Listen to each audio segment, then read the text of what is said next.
Alright, big ticket now. Let's go. Shout out to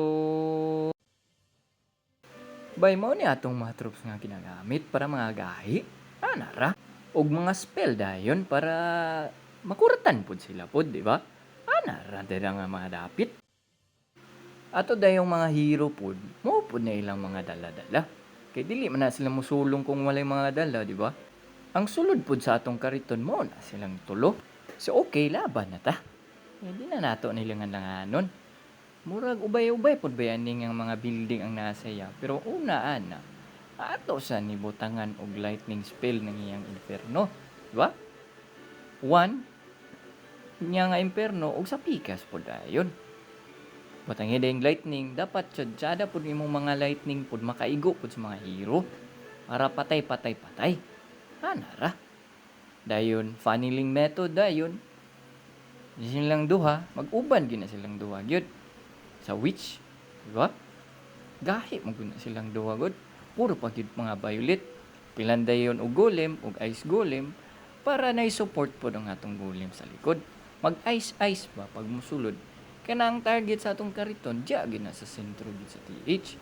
Dayon mag-create pud tag diversion pud sa ibabaw. Duha gyapon ka violet nga golem. Hero din nimo nga duha ang atong king og queen, di ba? Ana ra na simple. Pero before na mo saka ang imong kariton, dapat naka-activate na gid na ang imo ang warden nga hero nga spell.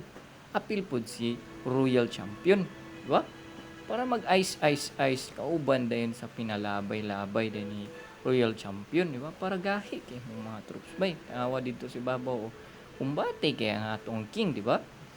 Oh, oh, oh, oh, oh, hero spell dayon. I mean, hero equipment activation, di ba? Pila kapak. Yapo na to. 1, 2, 3. Oh, di ba? Back up na dayon na atong queen dayon. Oh, oh, oh. Ah, di ba? Grabe ka master kayo ang atong queen. Ana ra na dira. Simple ra kayo ang atong technique ng gamiton. Funneling method lang yun. Funnel pod pag may time. Oh, di ba?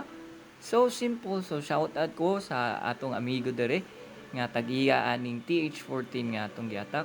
Shout out to you boss. Salamat and goodbye. Thank you.